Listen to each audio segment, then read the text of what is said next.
하나님의 말씀은 내 마음을 변화시켜 주옵소서라는 말씀의 제목을 가지고 여러분과 같이 은혜를 나누고 그리고 도전을 받고자 합니다.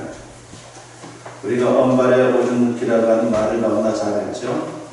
당장은 따뜻할지 모르지만 그 이후에 얼마 가지 못해서 더 큰 화를 겪을 수밖에 없다라고 하는 그것을 말하는 것입니다. 바로 그와 같이 우리의 마음이 너무나도 중요하다라고 하는 것을 오늘 본문은 우리에게 소개합니다. 사도행전 3장에 보게 되면요, 그와 비슷한 이야기가 등장합니다. 바로 안진뱅이 이야기가 등장을 합니다. 이 안진뱅이의 상황을 성경은 이렇게 소개를 합니다. 사도행전 3장 2절에 보니까 나면서 못 걷게 된 이를 사람들이 메고 오니 이는 성전에 들어가는 사람들에게 구걸하기 위하여 날마다 미문이라는 성전문에 두는 자라고 했습니다.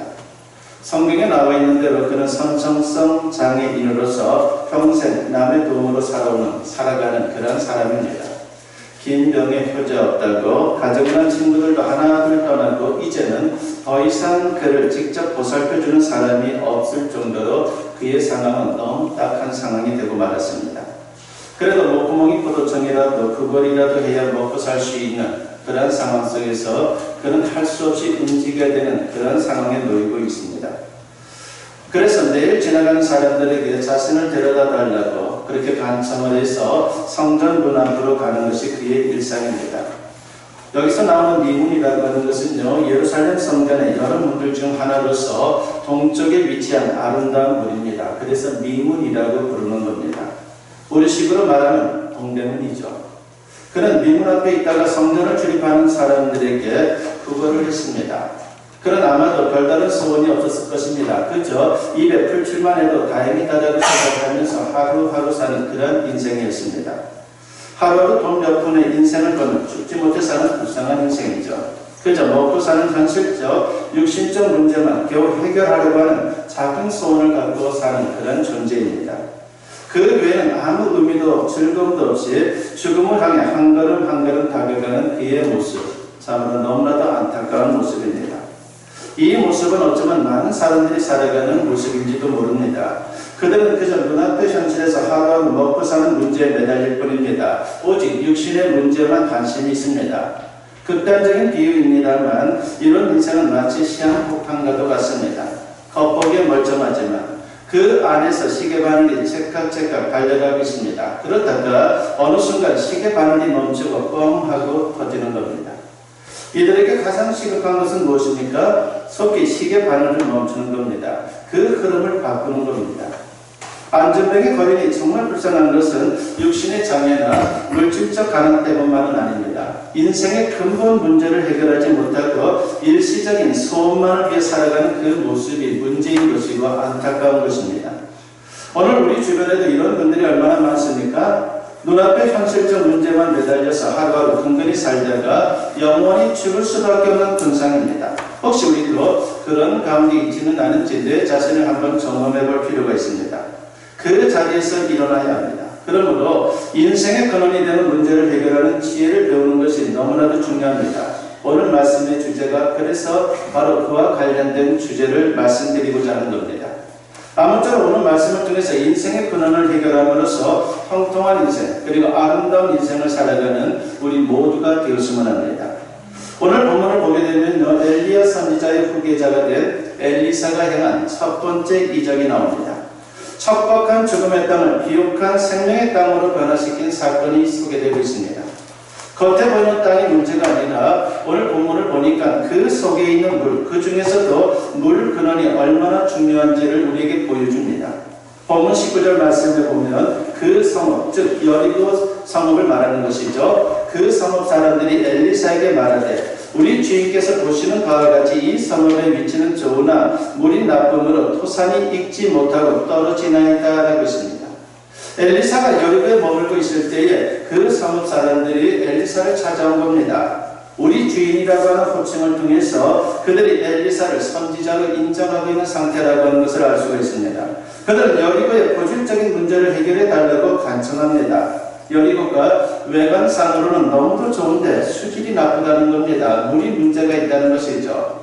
여리고는 위치도 경치도 좋았고 넓은 평야지대에다가 강물도 지나갑니다. 그런데 그들이 이용하는 물은 좋지가 않았습니다. 그러다 보니 땅이 척박합니다. 땅의 기업도는 수질에 달려 있습니다. 물이 나쁘니까 땅도 나빠질 수밖에 없는 것이고 농사가 잘 되지를 않았습니다. 나무가 제대로 자라지 못하고 열매가 맺히는가 싶으면 익지 못하고 떨어지기 일쑤입니다. 당연히 주민들도 나쁜 물을 마시다 보니까는 건강에 문제가 생길 수밖에 없었습니다. 이와 같은 사정을 전해들은 엘리사가 어떻게 합니까? 하나님의 능력으로 물을 고치게 됩니다. 본문 20절부터 22절에 보면 엘리사가 이르되 새 그릇에 소금을 담아 내게로 가져오라 하매 곧 가져온지라. 엘리사가 물 근원으로 나아가서 소금을 그 가운데에 던지며 이르되 여호와의 말씀이 내가 이 물을 고쳤으니 이로부터 다시는 죽음이나 열매 맺지 못함이 없을지니라 하셨느니라 하니 그 물이 엘리사가 한 말과 같이 고쳐져서 오늘에 이르렀더라 했습니다. 여기 보게 되면요, 새 그릇과 소금이 등장합니다. 이런 것들이 그 자체로 어떤 신기한 마력이 있는 것은 아니죠. 물을 고친 것은 하나님의 능력이다라고 하는 것을 그러한 것들을 통해서 우리에게 보여주는 겁니다. 상식적으로 생각해도 소금이 어떻게 물을 좋게 만들 수 있단 말입니까? 오히려 물이 짜져서 식수나 농업용수로 쓰기가 적합하지 않습니다. 그러면 왜 새 그릇과 소금을 사용한 것입니까? 소금을 넣는 것은 상식에 맞지 않기에 역설적으로 하나님의 능력으로 물을 고친다는 것을 보여주는 겁니다. 다만 새 그릇은 정결한 것으로 새롭게 한다는 것을, 그리고 소금은 새롭게 고쳐진 것을 계속 유지해 준다는 것을 상징할 뿐입니다. 그러니까 엘리사도 새 그릇과 소금도 도구에 불과하지 정말 중요한 것은 하나님의 능력입니다. 그리고 중요한 것은 물 근원을 고침으로 수질 전체를 변화시킨 것입니다. 이렇게 해서 그날 이후 여리고의 샘물이 고쳐져서 수질이 좋은 물이 많이 나오게 됐다는 것입니다. 그러면서 자연히 농사가 잘 되는 부유한 성읍이 됐습니다. 여기서 우리는 중요한 교훈을 배우게 됩니다. 우리 인생도 근원을 고치면요, 인생 만사, 세상 만사를 고칠 수 있고 승리하고 아름다운 인생을 살게 되는 거죠. 겉만 고쳐서는 안 돼요. 우리의 속을 온전하게 새롭게 고치는 것이 가장 중요한 것입니다. 그러면 인생의 근원은 무엇입니까? 그것은 바로 마음입니다. 잠언 4장 23절에서 지혜자는 분명히 말씀합니다. 모든 지킬 만한 것 중에 더욱 네 마음을 지키라. 생명의 근원이 이에서 나므니라 것입니다. 그래서 마음이 중요한 것이죠. 그 마음의 상태에 따라 우리 인생이 결정되는 겁니다. 잠언 23장 7절에서 또 지혜자는 이런 말씀을 합니다. 대저 그 마음의 생각이 어떠하면 그 위인도 그러한 적이라고 했습니다. 그런데 인생의 근원인 우리 마음은 어떻습니까? 죄로 오염이 되었어요. 여기서 예외적인 사람은 없다라고 하는 것입니다. 수질 오염보다 심각한 것이 우리 심령 오염입니다. 그런 말미암아 인생이 혼란해질 수밖에 없습니다. 근원이 잘못되었기에 모든 게 뒤죽박죽 될 수밖에 없습니다. 그러므로 인생에서 근원 문제인 죄의 문제를 해결하는 것이 가장 중요합니다. 비유해서 말하면 심령의 수질 개선이 중요합니다. 그래서 우리 마음이 새 마음이 되어야 하는 겁니다. 그러면 새 사람이 되는 것이죠. 더 나아가 모든 게 새로워지고 형통한 인생을 살 수가 있는 거예요. 그러면 마음이 새로워져야 할 대상은 누구입니까? 모든 사람이에요. 여기서 예외적인 사람은 아무도 없습니다. 모든 사람들이 마음이 새로워져야 합니다. 성경은 분명히 우리에게 증거를 합니다. 로마서 3장 10절에 보면 사도 바울이 이런 말씀을 하죠. 기록된 바 의인은 없나니 하나도 없으며라고 했습니다. 사람은 인류의 시조 아담 이후에 단 한 명의 예외도 없이 모두가 죄인입니다. 죄로 말미암아 부패한 마음이 어느 정도입니까? 예레미야 17장 9절에 보면요, 만물보다 거짓되고 심히 부패한 것은 마음이라고 했습니다. 예수님도 말씀하십니다. 마가복음 7장 20절부터 23절에 보면 또 이르시되 사람에게서 나오는 그것이 사람을 더럽게 하느니라. 속에서 곧 사람의 마음에서 나오는 것은 악한 생각, 곧 음란과 도둑질과 살인과 간음과 탐욕과 악독과 속임과 음탕과 질투와 비방과 교만과 우매함이니 이 모든 악한 것이 다 속에서 나와서 사람을 더럽게 하느니라고 했습니다. 이와 같이 부패한 마음을 방치 하면요, 아무리 겉모습이 그럴듯해 보여도 생각하는 것이나 말하는 것이나 행하는 것 모두가 악해질 수밖에 없어요. 결국 그 모든 악이 개인의 인생을 망치는 것이고 가정과 온 세상을 어지럽히는 것입니다. 이게 인생의 그런 문제입니다. 그렇다면 이 문제를 어떻게 해결할 수 있단 말입니까? 우리 인간의 힘으로 되나요? 절대로 인간의 힘으로는 되지 않아요. 인간의 지식이나 학문으로 되는 게 또한 아닙니다. 공부 많이 한 도둑이 더 큰 도둑이 되는 경우가 이 세상에 얼마나 많아요. 아니까 더 큰 도둑질을 하는 거예요. 법과 제대로 된다라고 생각하세요? 그렇지 않죠. 법을 악용하는 경우도 얼마나 많습니까? 또 교도소 다니면 모두 개가천선하면 좋은데 오히려 악해지는 경우가 더 많습니다. 인간은 그럴싸하게 외양을 치장하고 교양 있는 척 할 수는 있지만 그거는 변화되지 않아요. 사람이 얼마나 음란한지 모릅니다. 소위 지상민이고 지도층 인사고 구별이 없습니다. 군대에서 고급 장교들이 부하 여군을 성폭행하는 일이 얼마나 빈번하고 있습니까? 오래전에 국회의장이라고 하는 분, 참으로 나이도 지긋하게 드신 분이 골프장에서 캐디에게 성추행한 혐의로 기소되어서 재판을 받은 적도 있습니다. 여러분들 알 거예요. 그래놓고 기껏 핑계를 댄다는 게 뭡니까? 딸 같아서 그랬다는 겁니다. 딸한테도 그렇게는 못하죠. 얼마나 기가 막힙니까? 대학 교수들이 여학생들에게 성추행한 혐의로 구속되는 그런 일들도 참 많습니다. 세상의 지위도 지식도 학문도 인간의 마음을 깨끗이 변화시키지 못합니다. 그렇습니다. 인간의 그런 마음이 정말 변화되려면 하나님의 도심이 필요한 거예요. 하나님만이 그 일을 할 수가 있습니다. 오늘 본문이 그런 사실을 상징적으로 우리에게 보여주고 있는 겁니다. 다시 본문 21절 말씀을 보면요, 엘리사가 물 그늘로 나아가서 소금을 그 가운데 던지며 이르되 여호와의 말씀이 내가 이 물을 고쳤으니 이로부터 다시는 죽음이나 열매 맺지 못함이 없을지니라 하셨느니라 하니라고 했습니다. 하나님이 직접 그 물을 고쳤다고 말씀합니다.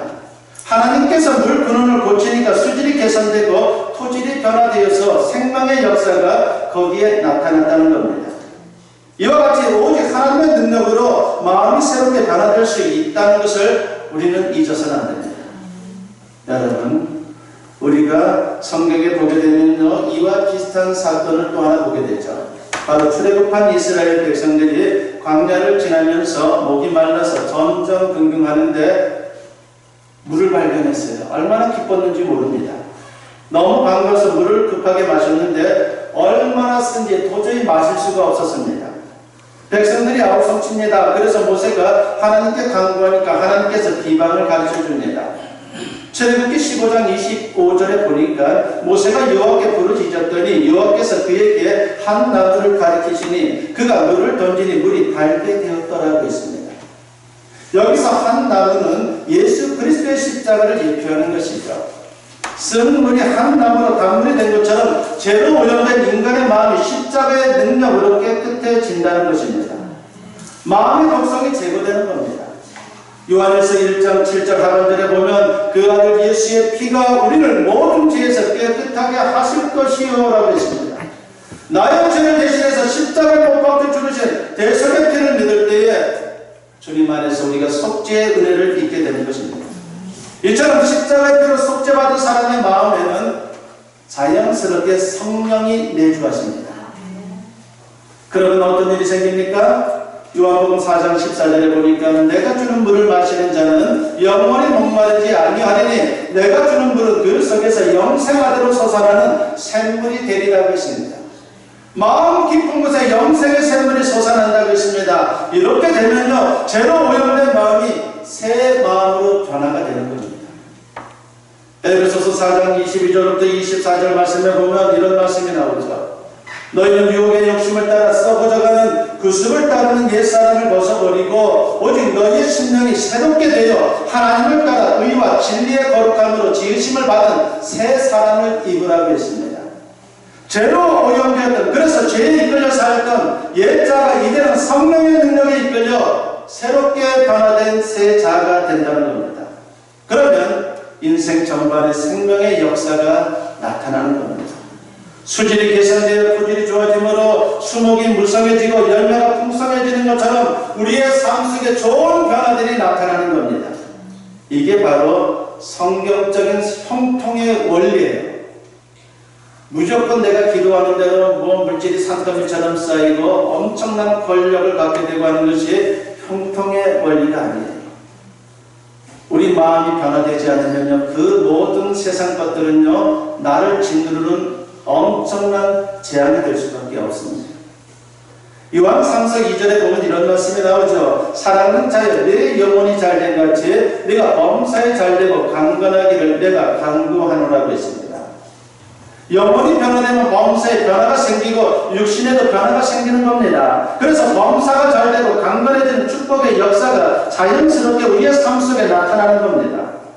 시편 84편을 쓴 고라 자손은 이런 축복을 형상화해서 이렇게 노래했습니다. 시편 84편 5절에 보면 주께 힘을 얻고 그 마음에 시온의 대로가 있는 자는 복이 있나이다 라고 있습니다. 마음이 하나님을 사모함으로 마음속에 시온의 성전까지 대로가 열린다라고 했습니다. 그러면 저절로 범사가 복되고 아름다워지는 그런 인생을 우리가 살게 되는 겁니다. 여러분 인생이 아름답게 변화되기를 원합니까? 먼저 십자가 앞에 나가 보혈의 능력으로 죄의 오염에서 벗어날 수 있는 하나님의 사람들이 되었으면 합니다. 그러면 인생 전반이 변화되는 겁니다. 눈앞에 있는 한두 가지 문제를 해결하는 차원이 아니라 인생의 근원이 변화되는 겁니다. 마음이 변화되면요, 모든 게 변화돼요. 자연스럽게 말입니다. 그렇게 되면 거칠 것 없는 축복의 대로가 펼쳐지게 되는 겁니다. 그러므로 눈앞의 현실 문제 하나하나에 연연하지 마시고 물의 근원이 마음의 변화를 위해 결단하는 하나님의 사람들이 되었으면 합니다. 그러면 진정한 형통을 경험하게 되는 그런 아름다운 인생을 살게 되는 것이죠. 우리 자녀들도 마찬가지입니다.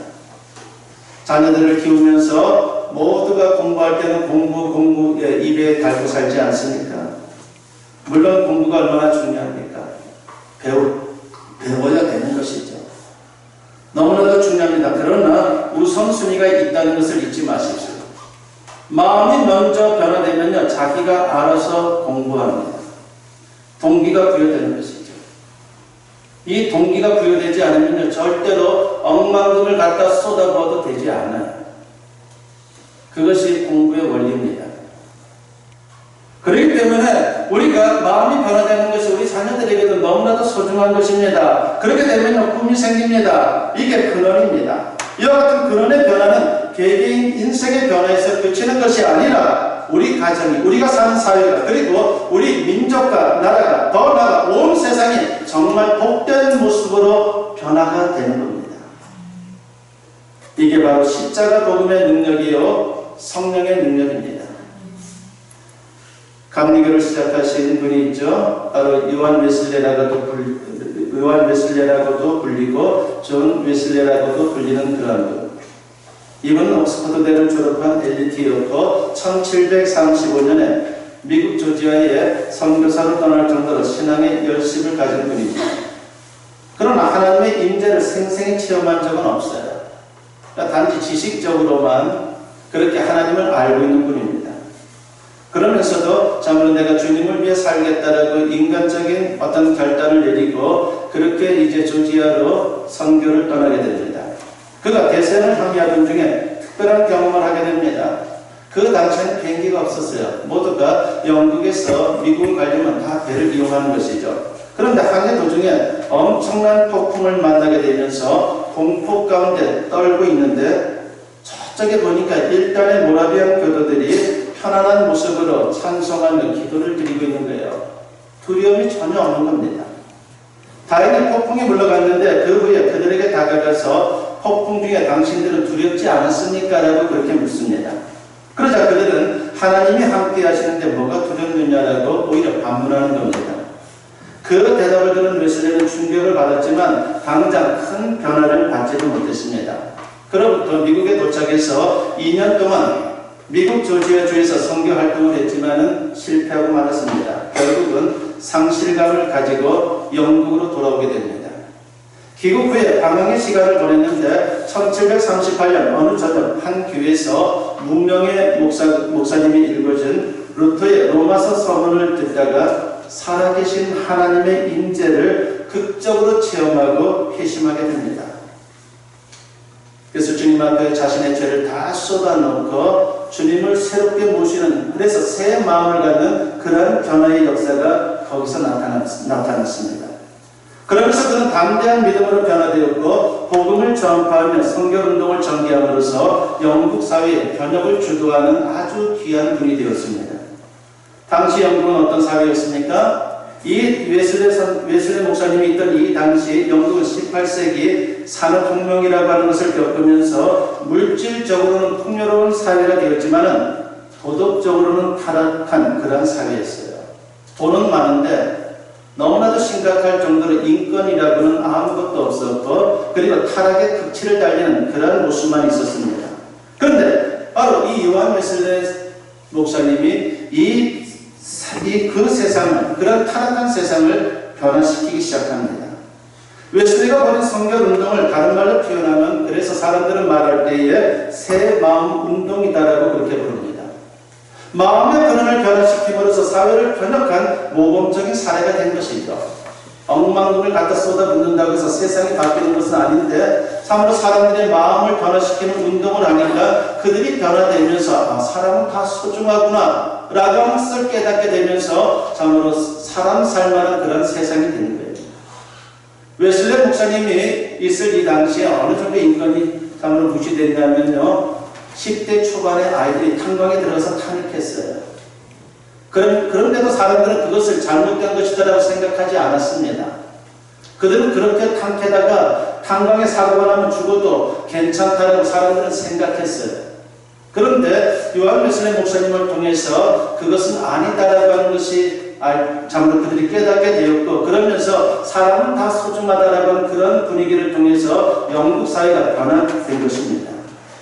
여러분, 오늘 우리가 사는 이 시대도 마찬가지입니다. 세상이 변화되기를 원한다면 무엇보다도 먼저 마음을 고쳐야 하는 거예요. 나부터 고치고 더 나아가 내 주변에 있는 한 사람 한 사람의 마음을 고치도록 우리가 도와줘야 합니다. 이를 위해서 십자가 복음을 전파하고 기도하는 일에 힘쓸 수 있는 하나님의 사람들이 되어야 합니다. 우리는 흔히 겉에 보이는 문제만 보는 습성이 있습니다. 눈앞의 현실에만 매달리는 경향이 있습니다. 그러다 보니 문제들을 해결하는 것 같기는 한데 진정한 축복을 경험하지 못하기 일쑤예요. 항상 허덕입니다. 산 넘어 산 갈수록 태산 같은 삶을 살기 일쑤입니다. 이제 근원을 해결해야 합니다. 그러면 모든 문제가 자연스럽게 해결되는 거예요. 개인으로부터 온 세상의 문제까지. 아무쪼록 물 근원을 고치라고 하는 이 말씀을 붙잡고 하나님의 능력으로 새 마음으로 변화되어서 진정한 축복의 자리에 설 수 있는 저와 여러분 모두 될 수 있기를 주님의 이름으로 간절히 축원합니다.